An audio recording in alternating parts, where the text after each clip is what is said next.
All right. Should be recording now. So today we have Counter Apologist joining us. So to kick things off, can you tell us a little bit about yourself and your content?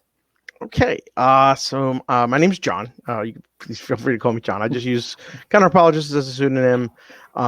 So about me, I have been doing a online atheist blog and video channel basically since 2013, although I have slowed down significantly. Basically, I deconverted. I have a deconversion video and blog post up. Basically, when I do a video, I will put the script on my blog so you can either read it or watch it. And I was a Christian until I was about 28, 29 years old. And I deconverted. I took a work trip actually to live in Canada for 6 months. And that got me out of having to go to church all the time. And I went to church. I was the first person in my church and the last one to leave for basically like 8 years. I was the sound guy. And so I had to be there to set everything up. And then I had to be there for both services. I was a trustee. And I took a long trip to Canada, and I was having some doubts because of conversations I've had on the internet, arguing politics, and then a little bit religion. And then I had basically some gay friends of mine who I became friends with through my wife. At the time, way back when we first met them, we were dating, and then we became married. And I grew up evangelical Christian, and first Catholic, then evangelical. Point was, I was put through private Catholic, then private young earth creationist evangelical schools, until high school. And then I went to college, and I refused to go to a Christian college. One, because I'm an engineer and their engineering programs weren't very good. Two, I was not dealing with the Christian school crap anymore. I was kind of done with that. And then I also got a scholarship, so that really helped push me to not going to a state school. And basically, that was roughly the first time I had any friends who were not my particular brand of Christian, right? So like when you're I'm in New Jersey, which is quite very liberal. You would think of not as a evangelical enclave, but there are little bubbles wherever you go of like that they'll exist. So yeah. And the problem of hell was particularly poignant. And then I eventually questioned, like, why do I believe in a God in the first place? Found the huge amount of literature. I had ignored philosophy in my life, basically up until that point, and threw myself into it. Told my wife I deconverted. She freaked.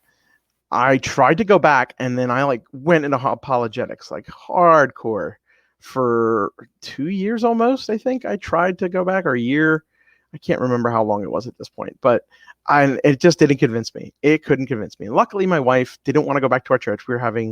They were too conservative for us anyway. And then after talking about it, she deconverted as well. So it worked out. And then luckily, that was when we had our first child. So I didn't have the major problem that we did. You still there? There we go. I'm still here. Hopefully you recorded some of that, or I don't know if you... Oh, I did. I don't know if you could see me or if I couldn't see you. You locked up. Oh, man. So basically, short version, we deconverted. We were having our first daughter. And at that point, I had to come out to my family, which was freaky. Right. They freaked out. And I got deconverted, and I was in a point in my job where I had a lot of time where I could write. There was a lot of things where they were like, you don't have anything to do, but you're not allowed to leave. You have to be here in case something breaks to troubleshoot immediately. So you're going to be here for 11 hours a day and sit in a room. Right. So I got to write a lot, and I'm like, what am I supposed to do? Like, whatever you want, surf the internet. We don't care. Don't leave. When a problem happens, fix it. So I wrote on the Kalam cosmological argument. And I was like, this is why this doesn't work. I'm a computer engineer. I took a lot of physics. I had enough background to be like, this doesn't smell right. And I fell in love with philosophy more generally then. And my daughter was born, and I basically posted my first video not too long after she was born. And so then there was a whole lot that I'd kind of also written on. And then you'll notice my frequency of posting dropped dramatically. Yeah. Because parents and being a parent and working and everything else. Yeah. Yeah. I think didn't William Lane Craig has responded to you a couple times, hasn't he? He has, and I have responded back in turn, and Yeah. I've been told those are some of my best videos. Yeah. Yeah, I've had some fun with Bill Craig. Let's put it that way. Yeah. So what would you say, like, so you kind of laid out your deconversion story and how it kind of went. What would you say some of the most important factors were? Like, because I remember reading it or listening to it before, and you mentioned like how impactful experiencing like the relationship between your gay friend and how they had a loving relationship, and it was hard for you to call that wrong. Like, exactly. Was it like a combination? Like, was it basically weighted equally between like experiential and kind of logical arguments, or would you say like maybe the experience knocked you out of your ivory tower and then you started? So I did not have much of an exposure to apologetics growing up. Now we had gone to so when I started having more non-Christian friends, I started getting very worried because I was in a very conservative. I was brought up in those schools, especially a very conservative Christian environment. So hell is eternal conscious torment was a pretty big thing.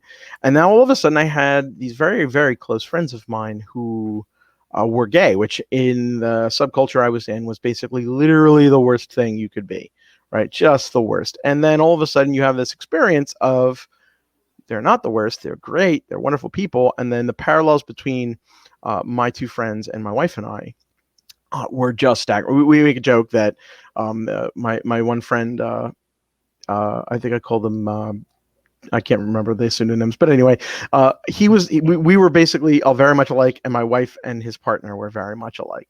Yeah. And I just, they were in love. It was plain as day. I still have a very loving marriage with my wife, and I saw the exact mirror in them, and I was like, this can't be wrong. If this can't be wrong, how do they deserve eternal conscious torment? And then how could this just be wrong, period? And then I had heard some of the arguments against religion and belief in Christianity specifically. And then that kind of gnawed in the back of my head a little bit. I had already went from, in college, physics will do that to you, make you not be a young earth creationist anymore. It will make you not be against evolution, right? And I had a Muslim professor make me think that, hey, these things are compatible, right? Mm-hmm. Theism and those two things. So, but then I went back to church. That was the weird thing. My wife was not religious at the time. I converted her. I brought her into the church. It was like, it was pretty crazy. So yeah, I mean, that was the main thing. And then thinking about the problem of hell specifically, then getting into the problem of evil. Why do I believe this in the first place? What justifications are there? And then all of the arguments seem very, very bad. Yeah. And I studied all that on my own, actually. A lot of it was done 6 months in the downtime after work in Canada with my wife being with me. She moved up with me for 6 months. And by the time I went back to actually go back into like my church community, they could not handle because I had loved, you know how these arguments go. They go level by level by level, and they couldn't get past like the first round. It's like, you ain't doing it. So, yeah.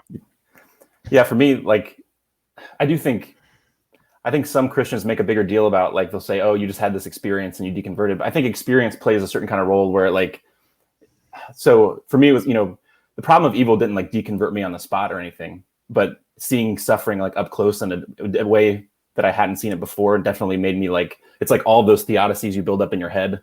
And then like you're like boots on the ground. And It's like, do these really hold up against, an experience like this? And so I didn't all of a sudden just abandon my faith, but it definitely like, I would say knocked me out of my ivory tower and caused me to start digging deeper into like, why do I believe any of this, but yeah. So I think there's something to explore there. So I have, especially now, the opinion of, like, when you're talking about arguments for or against the existence of God, you're talking metaphysics. And you talk metaphysics, you have to come to accept, like in a lot of philosophy, there is no answer. There is no hard logical proof. Therefore, there is or is not a God.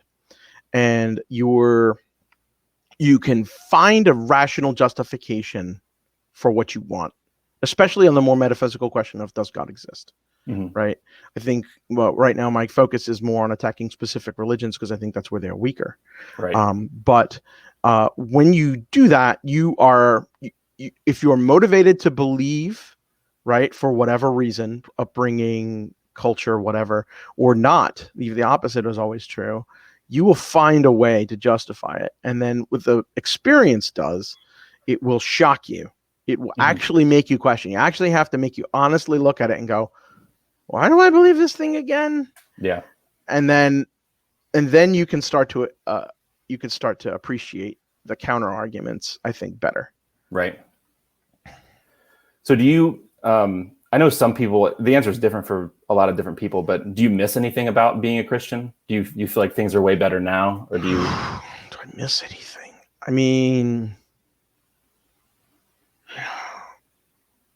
no, I guess not. No, I don't miss. The only thing I could think of is that would be easier is which is very weird because this is one of the most reasons I could vile repulse of me going back.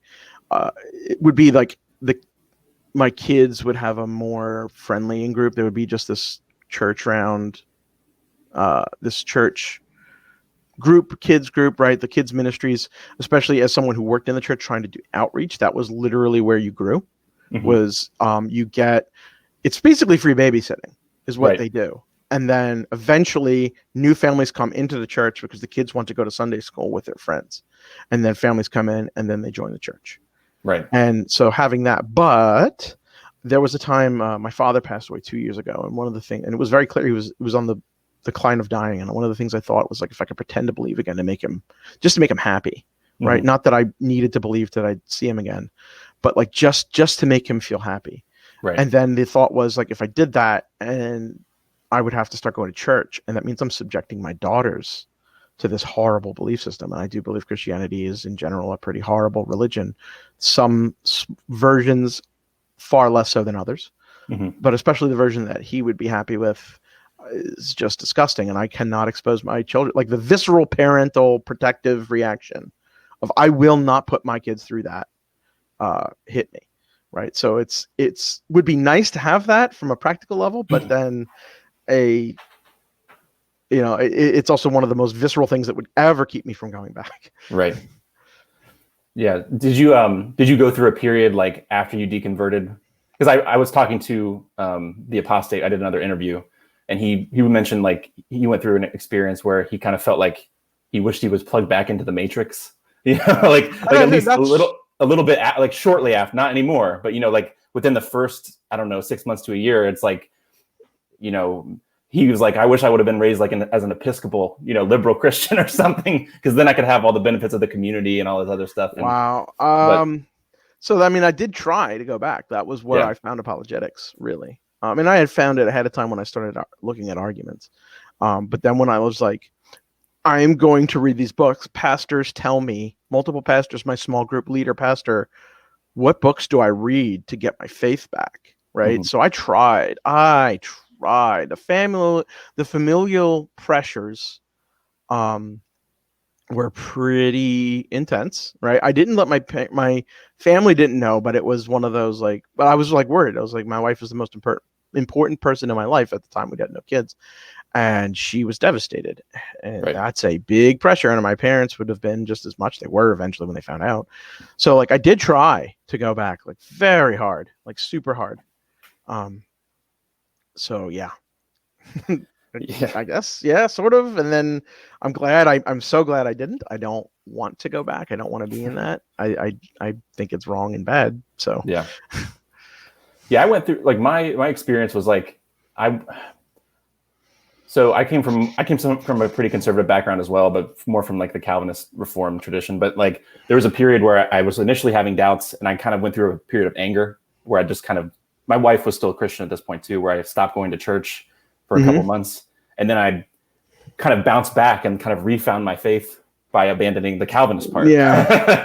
The part that's more horrible than all the other parts. I had a part where we went back for a couple of weeks.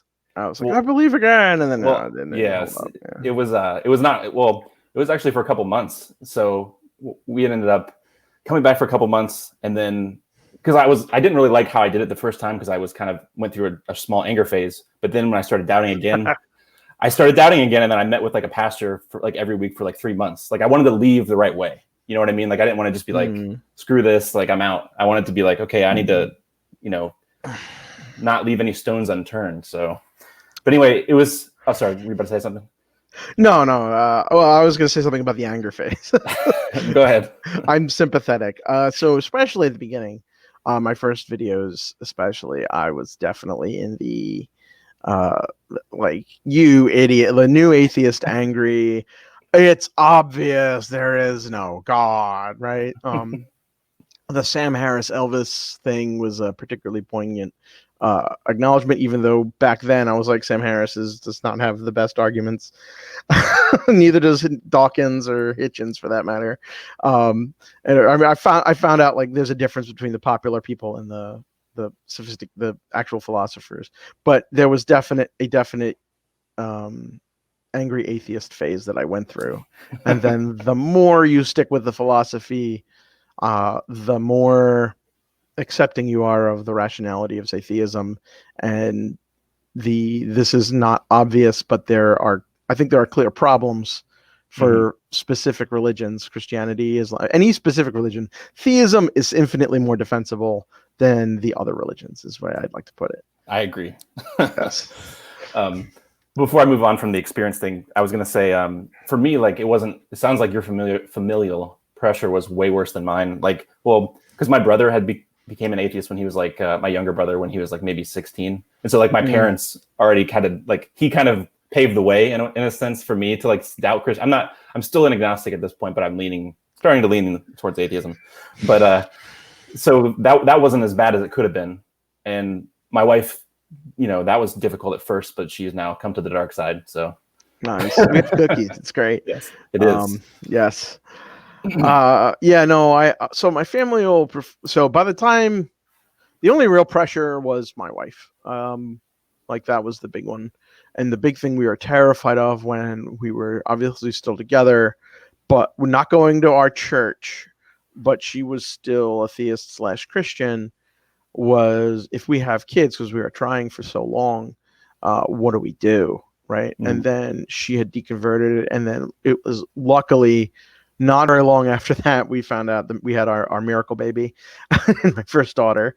So there is a God. No, yeah, that's ironic, actually, miracle baby. But yeah. Oh, the family pressure was like, they were rough. Like there were some definite family fallouts that happened. I would not see my father and stepmother at any religious holiday, period. Wow. They refused to come over for that. So that was a big, that was the biggest fallout, I think. Yeah. But we still were friendly. We still eventually got along together again fine. We still saw each other. It wasn't a disownment, right? But there was a fallout. Let's put it that way. Yeah. So you mentioned too, like you've had the experience with meeting people that don't believe the same thing as you, and I guess you'd argued with some people on the internet and stuff. How do you see like the society is becoming more pluralistic, and obviously with like the internet and all that stuff, how do you see that affecting religion? I mean, the internet's so new, and like we're just now kind of like coming together in a way that we've never had, before. It's never happened like this. So I'm curious what your thoughts are on how that's going to affect religion. Oh, I mean, I think it is definitely having it's having an absolute effect. I think it's been a huge part of the deconversion of a great variety of people, right, through a bunch of popular channels, for good or ill, right? In terms of, there's a lot of people who deconvert because of bad arguments, and there's a lot of people who convert for good arguments, right? So like the way I like to look at it is, you would say a lot of the popular level content is aimed at countering a lot of the bad popular level content you see from apologists, right? And then there's the next tier that goes at it, and then eventually when you get to the highest tier, it works down into a stalemate. Is the way it really goes. But I think the pluralistic thing has been very good. So more and more and more, you will have a hard time finding people who will defend eternal conscious torment for hell. There's a lot more people, it seems to me, that are leaning towards annihilationism, because I think the doctrine of hell is particularly indefensible. Right. And the ones who you find who hold to it are more and more fanatical, more and more extreme kinds of, like a Calvinist, right? Like a predetermination style thing. right? And they are very much at that point you kind of get locked into a bubble, I think, and that's how it gets maintained. But the more you're forced to interact, I think the more of a moderating force it has. Right. So that's what I think it's going on. I think ultimately is going to be what forces countries like the U.S. to go down the increasingly secular path, right, that we have. Yeah, I've noticed that too, where it seems like. So I just read the book "Is God the Best Explanation of Things" by Joshua Rasmussen and Felipe Leon. And like so at the last section of the book, they're talking about evil and is the ultimate foundation good, and so they're talking about arguments from evil. And it seems like a lot of the moves that he's making to get out of evil are very the moderate moves, like you're saying, where it's like he almost hints at it. It almost seemed like universalism. He is Joshua Rasmussen, excellent philosopher, smart guy, also really just sweet, just a sweet dude. But no, he's a universalist. He wrote a book. He wrote a book defending universalism. Actually, him and his wife. So that yes, and I think that is infinitely more defensible. Right, far more respectable. I've said it many times in other places. Like if I don't think I'm going back to Christianity, but if I did, I feel like the only coherent view left would be like some kind of universalist picture where you have an animal afterlife, and the universal reconciliation or something like that. Because I don't see how you can get out of just the weight of the evidential problem of evil without those kind of things. So. Yeah. So the other thing that like this really struck me, I was thinking about it the other day. I never really articulated it. Was like the absurdity that there is about the traditional notion of you live your life, and if you die without accepting Jesus, you go to hell. As if you would go and you finally see God and you're at the moment of judgment. And you're like, derp, it wasn't Buddha, it wasn't Allah, it was Jesus. And you can't be like, I accept Jesus into my heart. Please forgive me for my sins. Say the savory prayer, right? Like, I know now, I'm sorry. I wasn't convinced or whatever. Yeah. Like, and as if like, nope, invalid, too late. Like how ridiculous is that? Right. And well, that's why. I was to say like it's almost like it's almost like a version of the argument from hiddenness. Yeah. Basically. Well, it's just that's why they have to come down so hard on the certain interpretations of Romans 1, because if you get rid of those, because then they can just say, well, you did know, you did. Yes, so you'll particularly find the Calvinists hold to that very, very hard. And I think I still have to make a William Lane Craig responded to a random blog post I had from December of last year, and I have to make a video response still. And I was countering an argument from the response to the argument from hiddenness, and he agreed with my critique of the argument as given, and he gave another one, which was that either everyone knows or everybody who doesn't believe is God knows in his middle knowledge, because he's a Molinist, that they wouldn't have believed. They would never have believed in any possible world. And I'm like, okay, for someone who is so big on accepting testimony, I know your argument is wrong, because I know what it would take for me to believe. I know what it would take for me to convert. I did believe specifically. And so to tell me that I couldn't change my mind in light of this other evidence, I can't be wrong about my experience, my own subjective experience. So anybody who's an atheist who is giving this serious consideration literally knows you're wrong. Like, you have falsified your own position to the group of people you're trying to convert. Yeah. That's what also, look, with the testimony thing, I think I pointed this out on Twitter before, but it's crazy to me. Like, so people will believe like these, however many pieces of testimony that a guy came back to life and floated into the sky. But they won't believe like millions of people telling them, no, I don't know deep down in my heart that God is real. Yes, I know. Yeah. Like there's all this like so much testimony over here, and then just a little bit of testimony over here for something that seems counterintuitive, we'll just say. And they pick this over here and ignore that. It's just crazy to me. Yes. So I mean, it's just, I mean, it's basically indefensible. You basically beg the question, right? So like, not that I endorse this view, but one of the books that I was initially taken in by a little bit, but now not as much, is Peter Boghossian's How to Create an Atheist. And so he defines faith, and this is a bad definition, but he defines faith as pretending to know what you don't know. Right. Right. And The apologists had a field day with that, just a field day, right?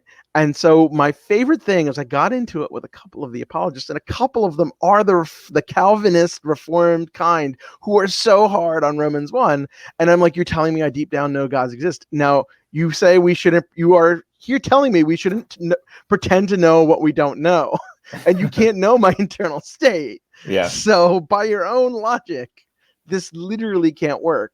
Right. And I think, and so the problem is that so everybody has to find a way to rationalize their beliefs one way or the other for a variety of different hard philosophical problems.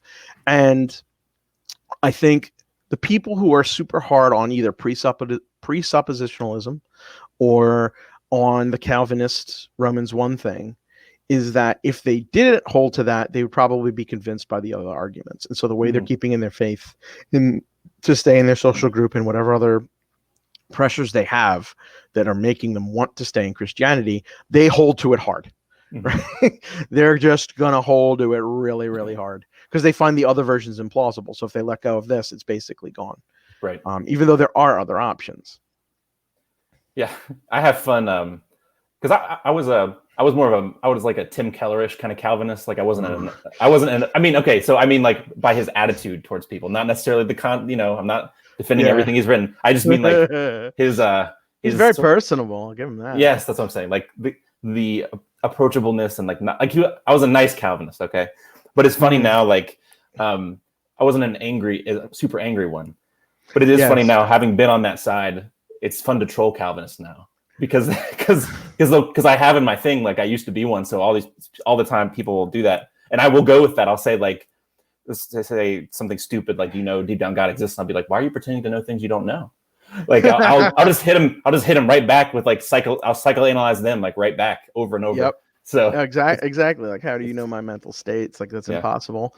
And it basically, I think eventually they get forced down into almost a kind of presuppositionalism. I think. Yeah. It's very, I think Calvinism, I was not a Calvinist. The denomination I was in said it was a thing of tension. I remember the Sunday school teacher said, it's one of the first things I'm going to ask God once I get up to heaven. Is it predestination or free election? Right? And because there's verses to support both. We just don't know which it is. And it doesn't matter ultimately for the Christian faith. You could be either one. And but I think like the idea of a reprobate, and that was one of the key things that got me on the argument from hell, was like, if God knew that to create that man would fall, and that necessitates creating a hell, even if it was free will, right? But especially if there's a reprobate, you can create people whose entire purpose of being is to go and suffer eternal conscious torture. You are not a good being. Right. Right. It is literally better to have never existed. I think that's actually like David Bentley Hart is the Eastern Orthodox theologian, wrote a book that all shall be saved, and basically his main argument is something like that. It's like to choose to create, knowing that that's going to happen, it's not a perfectly good being. It's something along those lines. And so he's basically saying what you're saying, but it's goes with universalism. But so I agree, and I certainly appreciate his side of the debate and wish that more Christians were on his side. Yeah. But there's an important thing to notice about that argument, right? And you go, well, a God that would do that is not a perfectly good being. Well, what does it mean to be good, right? And that is one of these like core philosophical problems, blah, blah, blah. But it's about values, right? It's about like, if you do this thing, you cannot be good, right? And that's like ultimately what the problem of evil comes down to. And it's a value question. There's no empirical evidence. There's no logical demonstration. It is, if you value X and the state of affairs is X, then you cannot be good, or it is somehow compatible with good, right? And that's why these debates are intractable, I think, right? And so it is not this hard logical reason problem. It's a value question. And that's what makes it hard, and that's what makes it unprovable. That's why we've been arguing about this for literally thousands of years. Right. So you've made a couple comments about how like sort of defending new atheism in the sense that it was necessary because it was like persuasive. Like there's something, or they gave a voice to the people that needed a voice. Like there's a couple interactions on Twitter that I've either seen or been involved with where you kind of have that take on it. Do you want to elaborate a little bit on that? Sure. So I am the only four horsemen that I think is worth their lick of salt is Daniel Dennett, and even then it was just more he was a bit more circumspect in his presentation of the arguments. He was more charitable, I think. Just in general, he didn't go on the full polemic. I mean, he had some, but it wasn't so easily refuted. Like, say, when a professional philosopher and theologian has a go at Richard Dawkins. Mm-hmm. But so you start with Dawkins, Harris, Hitchens. You eventually realize these arguments are not very good. And then, like, they might have convinced you, but they don't. You realize if you really dig deeper, this isn't very good. Then you start finding Oppie. Then you start finding Schellenberg, Draper, right? These like philosophical heavyweights who are just brilliant. And they have the best arguments for atheism. Well, they've been around a very long time. William Rowe, right? The books in the 70s, right? Like, they didn't make millions of atheists. Richard Dawkins did. Right. And so I think the problem is that, and like, I was in churches. I have been in a variety of churches, and I equate Christopher Hitchens to a Southern Baptist charismatic preacher. I have heard sermons that were theologically enticing and intellectually challenging. And then I have been sit there and thought, and I've been fulfilled by it. I'm kind of more of a logical, intellectual, sort of like to think I'm an intellectual person at times. I still like a good fart joke, but then there are the charismatic, put a fire in your belly preachers. There's no heavy theological message. There's not even a morally challenging message. There is just put a fire in your belly to love Jesus, and you will feel literally just worked up because of the emotional frenzy that they will whip you into. And that is what Hitchens would do, right?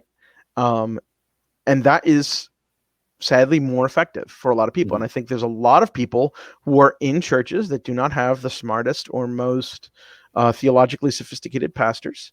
And they believe, because of the cultural upbringing that they have, they were just raised to be Christians, and they were in a cultural bubble such as that. They don't have a lot of particularly good arguments. They come along come across Richard Dawkins, who will demolish that kind of faith, just crush it. And then, boom, you got a new atheist, right? And then they just kind of go off. And then this is the sort of thing you'll see, like, the people who call theists irrational. And, we have our own kind of form of, like, there's a laity problem in Christianity. There might be a lay problem in atheism, people who are not very well informed. I don't want to say it's like morally incorrect, I guess, to be that way. You probably should be have more humility, but like, without those people, we would not be having the moral and political changes that we're going through, right?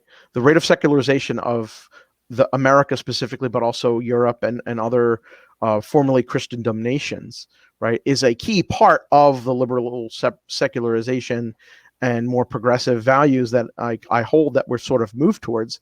And we wouldn't be getting there if it wasn't for that kind of a mass conversion. Right.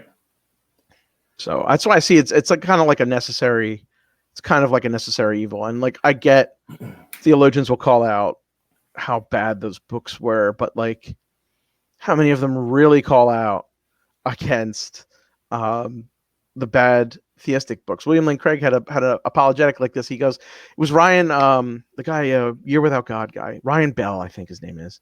And he talked about how he studied the arguments for going against God for a year, literally a year. And he's like, I just couldn't believe any of them. And he's like, that's absurd. I've been studying this for like 50 years. And to say that there's no good argument for the existence of God, that therefore you conclude God doesn't exist, is absurd. Except he somehow thinks it's okay to study the arguments for a little bit or read one of his books and then convert to Christianity. Right. So like, you got your own problem. We got our own version of your problem. Like, it's just a thing. And sadly, that's just more effective. Religion is not the most important thing in people's lives. Well, maybe it's a couple of thoughts that I had was, like, you kind of hinted at this when you said, like, Richard Dawkins can destroy certain versions of Christianity. So like, none of their arguments work like to destroy like religion simpliciter, but they may work to destroy certain kinds of fundamentalism, where like Hitchens will go on a tangent about like the moral atrocities in the Bible. And it's like, if you commit dogmatically to interpreting it that way, and that's the only way you can see your faith, and you hear Hitchens go on a rant about it, then it's like, that might be the thing. Like, yeah, it will. No, causes so you have to have, like I said, I think we've mentioned this before. You have to have this sort of, there has to be some kind of an experience, I think, that will shock you out of your comfort zone and just accepting what you originally believed, right? You don't just be like, you don't just generally read something and go, aha, I was wrong, let me change, right? There needs to be something that will emotionally shock you and actually make you seriously consider things. Yeah. And so Hitchens, to that regard, was particularly effective. Now, if we say this could be a good reason why they were effective, they were very, very good on the polemics. They were very, very good on pointing out these big contradictions between the actions of the Old Testament God, or even the doctrine of hell, right, in the New Testament, and the concept of a supposedly good being. And if you have to convince somebody, if ultimately the problem of evil works once you say, I value X, a being that does X cannot be good, you've accepted the problem of evil. It's convinced you. And you have to have something that's going to get you to value that, to get you to the point where you say a being that does this cannot be good. And you're like, Yahweh commanded a genocide. Right. And you go into the detail of it, right? And then you have this emotional pitch to make them like kind of feel it, or feel just the general thing of suffering and evil in the world, to like look at the horror that it is. And then it gets them to consider the logical question. And then what do you value? And a lot of atheism is about having the determination or strength of character to be like, I can make a determination on this. That's why skeptical theism is the biggest answer from Christian philosophers, or theistic philosophers in general, is that you can't really know. You are in no position to make a question. And you look at it and you go, I know what it means to love somebody. I'm a parent. I know what it means to love. A loving being can't do that. No. Yeah. Therefore, there is no God, right? There was I don't know if you've read, Schellenberg wrote a newer book called Progressive Atheism. I have not read that one, no. Yeah. So he kind of goes, it's like more of a popular level book, but he kind of gives the traditional hiddenness argument is in there, but there's also one where he's considering what a being with unsurpassable empathy would be like. And so then he kind of talks about what empathy is, and how if God is a perfect being, he has an unsurpassable amount of empathy. And he kind of just said, well, he gives an actual argument at some point, but what you just said, where it's like, you consider this concept of what unsurpassable empathy would be like, and then you look around and you just kind of like, no, no, this clearly does not conform. Right. Yeah. I've also thought too, like with new atheist stuff, that it's almost like I agree that a lot of their arguments, if they're put technically, are bad, but it's like, sometimes I think that apologists have too much of a field day, because it's like there's a good argument somewhere nearby in what they're saying. And so it's like, instead of just having a field day, why not they're obviously, they don't know enough about philosophy of religion to make the point as well as they could have, but it's like, there's something within the vicinity of what they're saying that is a good objection to your beliefs. So why not give them a little bit more slack than that's what I think. Yeah, no, I definitely got that. So like, that was one of the reasons why once I became convinced that the arguments I read in those books was not particularly very good. Even though I was like, yeah, but I can amend the argument to be this way. And then, oh, look, here's this guy, Graham Oppie, who wrote a thing that basically does this. Right. Effectively, right? And then you're like, well, the problem's still there. You're just kind of answering it in this one way it was presented. There's a million ways to kind of represent arguments. Yeah. And I do think that was true. And there's also a thing to be said about like the kind of polemic, the kind of style and level that things are presented at, and the unfortunate amount of jargon that you almost necessarily have to come up with once you start talking about deep philosophical concepts. Yeah. So yeah, that they were effective. There's no question. And so one of my things is like, well, how do I bridge between how they were effective, keep intellectual honesty, but present a hard philosophical problems?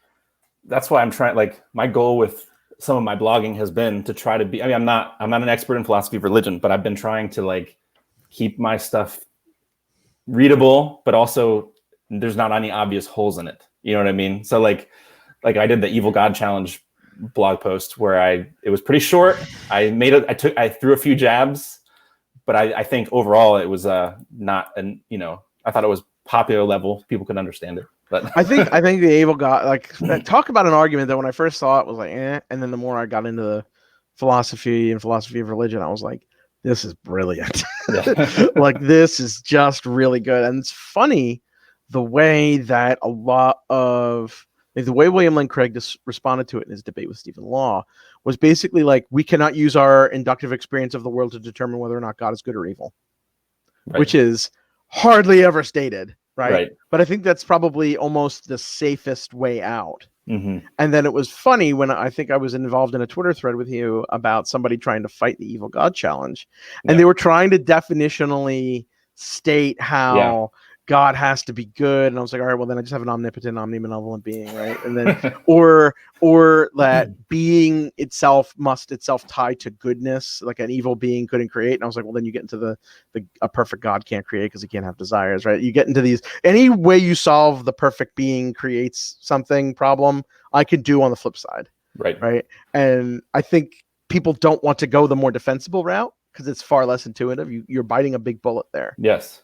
That's why I mean, and the way I try to do it was because a lot of the people that are going to want to argue definitionally out of it are going to be the people that want to ground the good in God's nature.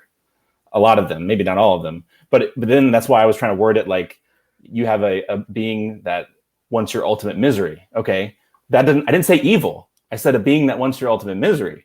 That well, they're like, well, evil's the privation of good. I'm like, then good is the privation of evil, right? Like, it's just any move you can make, I can make the inverse, right? There's no logical, principled way to show that, and I think that's what makes it so interesting. So, what would you? So we've been talking about somewhat about arguments for atheism. What would you say, even if you don't think it's that good, what would you say the best arguments for theism are? Or at least one of it. Do you think there are any somewhat good ones? I just don't. None. I just don't. I mean, because I've gone so deep into all of them, I just don't find any of them particularly convincing whatsoever. Just because I know, like, they basically all boil down into like a stalemate. And I think the things that people, at least what was big when I was deconverting, William Lane Craig is like the paragon of this, but like the Clegg clones like Turek and co like to do this, where they want to pretend science proves God exists. So they like to use the kalam and the fine-tuning argument, which have a lot of philosophical problems. And then I do get into why there are scientific conflicts with the philosophy of time behind the kalam. But they get to expound about physics and things like that are like, I'm appealing to science. Whereas for most of my childhood growing up through the 80s and into the 2000s, was that the Christianity and fundamentalist Christianity, conservative Christianity, was very much against science. They're anti-evolution, right? And so they want to present this sort of thing. And then, like, I guess I could see why that would be convincing to people when you're trying to keep people in the fold. But it really just doesn't work. It just so I think, I we could go into the scientific problems and why it really is a philosophy problem, but. Yeah, I think those would be the most effective tracks to take. Maybe the moral argument is effective, even though it's just literally a horrible argument. But people there's a popular ingrained belief in wider culture and even in our post-Christian society that theism is required for morality, which is just false. But it's popular, so it finds purchase. Even some of the scientific arguments, it's funny to me. I think Jeff Lauder wrote a short blog post one time where he was comparing like the same kind of moves a theist could make for like skeptical theism. Like, we don't have all the data about what a God would or wouldn't do, and so we can't make a determination about evil. Well, with the tuning argument, you could just be like, well, we don't have an understanding of how the universe works enough, and so how are we to know that it's fine-tuned? Like, there's some short blog post. Right. Oh, yes, absolutely. And I think the fine-tuning argument literally just boils down to an argument from contingency. It literally just will boil down to an argument from contingency. And so I think it's just about the fact that, like, hey, there's brute facts, right? We could say that it could be necessary. We have no way of knowing that these constants are not the necessary outcome of mathematical equations of laws of nature, right? We don't know the complete laws of nature, so it could be that. And even if it wasn't, and they were just contingent, well, there's a whole bunch of brute facts about God. Everybody's going to have brute facts. You are not escaping them. And so, whoop-de-doo, I have some brute facts. And so you have to say, oh, well, it could have been different. Like, well, what is there, a universe generator? My brute facts can beat up your brute facts. Exactly, right? So I that's why I think I like to think of the fine-tuning argument as the contingency army argument in a fancy suit. So do you have a favorite atheist philosopher? Favorite? Oh my goodness. You almost want to say Graham Oppie, because he's been on a lot of popular level YouTube channels and has done a nice job. I got to interview him when I was on the Real Atheology podcast. I was extremely happy and proud to have done so. And he's just an intellectual giant. But I mean, there's so many who are just amazing. That's why I lean toward Oppie, just because he's more accessible. I think because he's going on and talking to people. But I mean Schellenberg, Draper, Rowe. Well, I'm probably forgetting a bunch of people right now. But yeah, I mean, in terms of professional philosophers, I think those are the big living ones. I mean, Dennett's very good. I think he doesn't really do philosophy of religion, though. I happen to like a lot of the way he explains a lot of different things. Yeah, you didn't say Mackey or Sobel. I have not read Sobel, and I am not a symbolic logic guy if it's not coding, and symbolic logic in philosophy is not coding. Yeah. So I'm just giving you a hard time, because the Real Atheology, it's always he is every hardcore tweet into him, Mackey, and I'm like, I get it. He's cool. I wish he didn't die. I wish he did not die. Who's mostly tweeting? Which Ben is tweeting all? Mostly? I am not sure. You don't know? Frankly, okay. No, I don't know. I was on the Real Atheology podcast. And it was just extremely hard to come up with time to record podcasts, especially for me, even for them. I was the only one with a child. Now Ben Watkins has a child on the way, and Ben Bavar is very young in college, so he's like right in the middle of all this. Right. Super smart dude. But yeah, they were going back and forth, I think, on that account. So I don't know who's posting at any given time. Yeah. Yeah, I just wonder, because sometimes I'll interact, or the account will like something, and I'm like, which Ben was this? I don't know who I'm talking to. So you mentioned that you've shifted your emphasis away from theism to more specific religious claims, and you say that's probably because it's more of like a standoff with theism, and you think it's less of a standoff when you actually get down into the weeds. Yeah.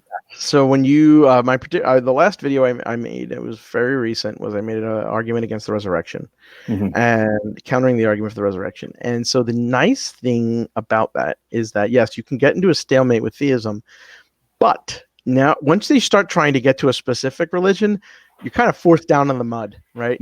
You're arguing with far more tangible, concrete things. And I think specifically the argument for belief in a specific religion based on the existence of testimonies for miracles in the past is very problematic, right? Because then you start looking at, look, I don't care what kind of testimony you have. I have testimony for so many different miracle claims, recent ones, or ones for religions we both think, like Mormonism, right? And we both think those religions are false. And if the unstated premise of the argument for the resurrection is that miracles are evidence for the truth of the philosophical and theological teachings of the miracle worker, right? Once you have stated that we will accept supernatural explanations for a miracle happening on the basis of testimony, regardless of what that testimony is, just like a small number of pieces of testimony, you're done. Like you're letting in a ton, right? So either you're going to go to methodological naturalism, right? And you're going to disregard these miracle claims, so you have no basis to believe them on the basis of argument. I think there's room to have this properly basic Plantinga style belief argument. I think there are other issues to get into there, but that gets more complicated when you combine Plantinga's reformed epistemology with other stances on the Bible. But that aside, once you're trying to convince somebody who hasn't had the subjective religious experience on the basis of argument, I can show you that argument doesn't work. Or if they do accept miracle claims as evidence, now a miracle can't be used as evidence for the truth of the theological teachings of a miracle worker. Right. And you're stuck in their kind of pluralistic deism. Yeah. Yeah, for me, honestly, like my deconversion was more it had more to do with Bible and miracle issues than it did with like theism, which is why I've taken my time with theism in trying to figure out, read more in philosophy of religion. But so for me, like the way I had conceptualized it was I was naturally skeptical of miracle claims anyway. Like I wasn't a charismatic Christian. I thought that was BS, a lot of that. So I was already had this like built-in skepticism of miracle claims. But the thing that made the resurrection plausible to me was that I felt that it was undergirded. It was made in the context of like these reliable gospels, which aren't. No. It was made in the context of this anthology of texts that was clearly from God. It was made in the context. No, it was made in the context where there's this clear prophecy that Jesus was going to come in the Old Testament, pointing to his coming. And then my religious experience undergirded all of that. And so once those pillars were removed one by one, I considered like more liberal, loose version of Christianity, but the reason I couldn't do it was because the only reason I believed that miracle claim to begin with was some of the more conservative kinds of beliefs that even made it plausible to me at all. Right. I think. Sorry, go ahead. No, go ahead. You finish. Yeah, I was going to say. So once those were gone, it was just like now I have testimony written decades after the fact by probably non-eyewitnesses telling me that a guy died, came back to life, and floated into the sky. And I don't, so that just doesn't seem right. And then why do I believe this? One of my favorite things to point out in the Gospels is the fact that we literally know there are false supernatural claims added to the texts, right? Or in the texts, right? So like the end of Mark ends early with no resurrection appearances. And then the long ending, although we do know that there were the earliest copies don't have the long ending where it has a resurrection appearances, but it adds in the end of your Bibles that you'll buy today in English about how to prove that Jesus was raised, you can drink poison and not be harmed. You can handle snakes. You can heal the sick, right? We don't need apologetic arguments. We need some Clorox in a zoo, right? But that was false. Even then, the person who wrote that knew it was testable and false. And then the other one is in Matthew where they talk about the resurrection of the saints. When Jesus was resurrected, the saints came into Jerusalem and were proclaiming, Jesus is God, the word of God. And it's just like, that is not in any contemporary things that we would expect evidence of that. And so absence of evidence is evidence of absence in a case where if this thing happened, you would expect a large amount of evidence, and we have literally none. Right? It's like Josephus doesn't talk about it whatsoever. He would have been in a position to do so.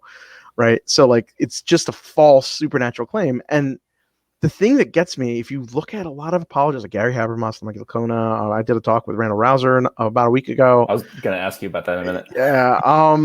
I still have to write a thing about that. But focus on Paul. Focus on 1 Corinthians 15, because that's the earliest claim that Jesus rose from the dead. And they don't want to talk about the Gospels. They do not want to go there. They just want to focus on 1 Corinthians 15 primarily. I think because there are so many problems in the Gospels that you can bring up, aside from the two that I brought up. And so they just want to focus on Paul. I've been shocked at the number of resurrection argument debates I've watched that pretty much just go with 1 Corinthians. They don't even attempt to touch the Gospels. And I'm just like floored by it. I'm like, one person's piece of testimony, like one, you're not even going to try and be like this 5 pieces of testimony. Look at his changed life. Look at it. How could it not convince you? Oh, of course. No, that's why I think that the levitating gun analogy with the courtroom, the reason I like that so much is because for most people, it will show them that they have a different standard of evaluating miracle claims when it comes to theirs. But it was funny because you pushed Randall on that, and he was like, "Well, you'd have to look into it." And it's like, no, you can dismiss that on its face. You would, and so he wanted to go. So like that was one of the things I have to write a post about. I think he made a couple of mistakes, and I'm sure I probably made some mistakes too in the debate. And he would be more adept at pointing them out than I am. But he, if you notice, with him and Robert, I believe that was his name, as the guy who hosted it, they want to talk about like, well, how do you explain this evidence? Like the evidence fit a narrative, fit in, like explain how we have this testimony. And I was like, well, maybe it was this, maybe it was that. I don't know, but it's more plausible than something supernatural happened. And they're like, well, you're just excluding miracle claims. I'm like, right. If I could come up with, and this is what I want to write in my response, is if I come up with a convincing enough miracle story, like I could just write the story such that there's just no real way to explain it other than He made it up. Mhm. It was a lie. They had maybe a small part of it was a hallucination and it grew in the telling, right? A dream, a hallucination, a malevolent, I'm looking for money sort of a thing. I don't know, right? But just the fact that to say like, oh, well, how do you fit an explanation to the story, a naturalistic explanation to the story? Well, that's just a bad thing because I could just make up any story. Yeah. And of course, the best fit for the story, if I'm careful in telling the story, is that, oh, this crazy supernatural thing happened, or this crazy, sci-fi thing happened, right? Yeah, I just don't. There's a couple things that I like. I think people get so bogged down in like what the definition of like that methodological naturalism is and what a miracle is. I feel like to me, this is how I define. I don't care if you don't want to call this a miracle, fine. But what I'm skeptical of is that very well established generalizations of how nature operates being violated. That's how I like to word it. And if you don't want to, Randall doesn't want to call that a miracle, I don't care. What I'm specifically skeptical of is when that is violent. When that, I'm not calling it a law. I'm saying a very well-established generalization of how nature operates being violated. So I like to try to be very specific with my definition and be like, now can we just move on and like talk about? So no, that's the thing. They want to get, so that is a far more metaphysical and philosophical question, which is far more defensible than putting them down in the mud and talking about testimony for supernatural things happening, where they will have one standard for contemporary claims and another standard for the preferred religious claims. Now, here's where it gets interesting. That was one of Randall's big objections at the beginning of the debate. And I kind of tried in my article, my video, to kind of get around that. Like, I don't care how you want to define a miracle, right? Like, it is basically like, hey, these regularities are being violated, and that's what makes it extraordinary. Mm-hmm. And he was like, well, you haven't really given me a definition of natural. Like, what are the kinds of these? You haven't given me a good definition of supernatural. And this is a very hard contested thing. Right? Or like what metaphysical naturalism excludes as an explanation. Mm-hmm. And then later in the video, he talked about, well, we have to evaluate miracle claims. And, I'll start with just looking for natural explanations. And like, I just jumped, I couldn't help. I like blurted out. I was like, you can't even define it. And he's like, sure, I can. The natural causes are related to things that happen in nature. And like, I specifically withheld like pushing him on that because I didn't want to have the debate again. But I was like, if that's an acceptable definition, boom, that's what methodological naturalism means. I will only accept natural causes. And the definition of natural causes is as you just laid out, and that excludes God, and we're done. So like that's I think the big mistake he made in that. And I think just defining natural and supernatural is particularly hard. And you'll find, I think when you try to have this argument, that's where they're going to focus their attention. They don't want to go past it, because once you go past it and you get into this comparative thing, they lose. Yeah. And so they want to fight on that. Right. Because I wrote a blog post about miracle claims as well, where I defined a miracle. So even if you should just be like, it's like, all right, I'm skeptical of S claims. I define S claims as violations of very well-established generalizations of how nature operates. Right. Boom. Move on. Like, you didn't say anything about naturalism, supernaturalism. You didn't say anything about miracle. You've just given them what you're skeptical about and made up a term. Right. And one of the things, so like a lot of my video is influenced by Mike Licana and he railed against methodological naturalism. And I thought it was ironic because he used culture war, U.S. conservative Christian culture war terminology. He called it methodological naturalism is a safe space. Yeah. Right. So that the atheists and skeptics don't get triggered. Right. And I was like, you projecting motherfucker. You work at Houston Bible College, which is literally has a faith statement, a signing statement that all professors, like the entire purpose of it is like, you have to, everybody who works there who teaches people has to assent to XYZ propositions. And the entire purpose of the college is to create a literal safe space for Christian parents to send their Christian kids to, so that they will grow in the Christian faith and not fall away. Like, you are literally, your mortgage is paid by being a professor to create a safe space for people. You hypocrite. And then it was just like, well, okay, you're like, well, if methodological naturalism is too, well then, like, if this is like obviously physically impossible but empirically verifiable miracle happened in front of your eyes, you couldn't say anything about it as a scientist or historian.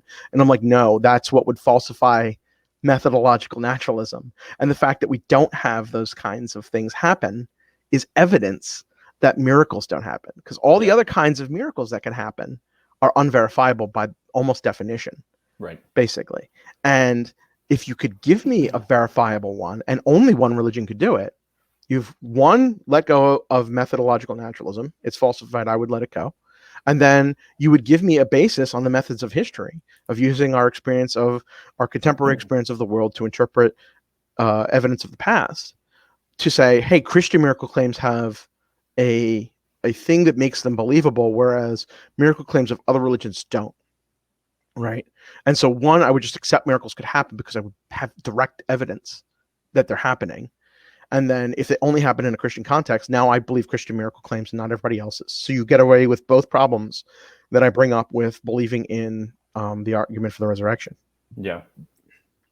Yeah. Going back to the whole, like, your naturalist explanation sounds less plausible. I mean, I think Stephen Law said something about, he tweeted something today, and I can't remember exactly what, but he made a comment about like gremlins or something. And it's like, you could tell a story about, like, you know, like you could say like gremlins built my house or something. And it's like, and suppose I had no idea like how it could have happened, but that one sounds more plausible than another explanation. It's just like the fact that you don't necessarily have an explanation doesn't mean that like the prior probability of this odd thing that you're claiming, you know, is just automatically like traversed just because because the options you've considered, you haven't thought of one that seems satisfactory. That just doesn't. And to the other thing too, to be fair, like suppose we go back to the floating gun juror situation. All right, so let's say there's whether you want to use it, the demon one in the woods, or like I think in my blog post a while back I made it where it's like a husband and a wife go and the gun levitates and kills the wife and there's like 3 witnesses. Yeah. If it was just the testimony of the people, even if they like seemed really sincere and there was no evidence to show that they were lying, those 4 eyewitnesses standing right in front of me, I would not believe. Right. But, would you want the jury to let them go? No. But the other thing too is like, suppose they found some really weird evidence of the scene that seemed like otherworldly, like we've never seen any substance like this before. And then you combine that with a testimony, and then for some weird reason, someone predicted that this was going to happen, like very specifically, like days, weeks before it happened. Like, I'm not saying that would convince me. I'm just saying, like, and this is analogous to the resurrection, like the pillars before. I was saying, like, you had supposed prophecy that it was going to happen. Like, so I'm trying to make an analogy for, like, okay, right.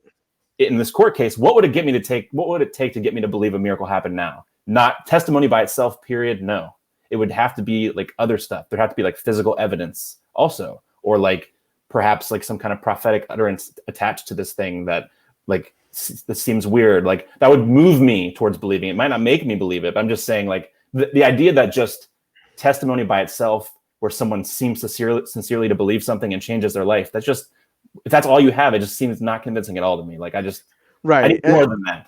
I agree. I think the prophecy thing is probably a bad one because like there's so many prophecies, and once everybody knows the prophecy, then they just kind of be like, and that's what happened, to explain some set of facts. So like there's a little thing about one of the things I talk about in the problems with the Bible was they talking about riding into Jerusalem on a donkey, right? Mm-hmm. And so in math, like the thing with the prophecy was written in is this Hebrew thing where it's a kind of like almost like a poetry where they just say the same thing twice, right? So it was like on a donkey, or the foal or colt, the foal of a donkey, right? Mm-hmm. And this is something Bart Ehrman brings up in his book, and he's like, well, the people who were writing Matthew were Greek, and they were reading a Greek translation, and they had no idea about this sort of thing. So all the other Gospels talk about Jesus riding in on a donkey. Matthew has him ride in on a donkey and a foal. Right. So Jesus has got them thighs spread real far and ride in on 2. But then it's like, well, how many people rode into Jerusalem on a donkey saying they were the Messiah? Right? Yeah, that's why. So it would have to be like, there would really have to be some kind of like physical evidence, like the gun thing. Like exactly. Once you give me a physical, once you give me something verifiable, empirical, okay, and that's what I'm asking for. Right. I got this back and forth with the guy today on Twitter. It was amazing, and he was just like, I was like, if this happened, like my example is only Catholic priests can turn water into wine at a mass, right? We could inspect it, we could verify it 6 ways from Sunday. All right, only they could do it if I do the same things, and we could set up experiments and verify that a miracle happens. And he's like, and I was like, if that happened, I'd convert. And he's like, no, you wouldn't.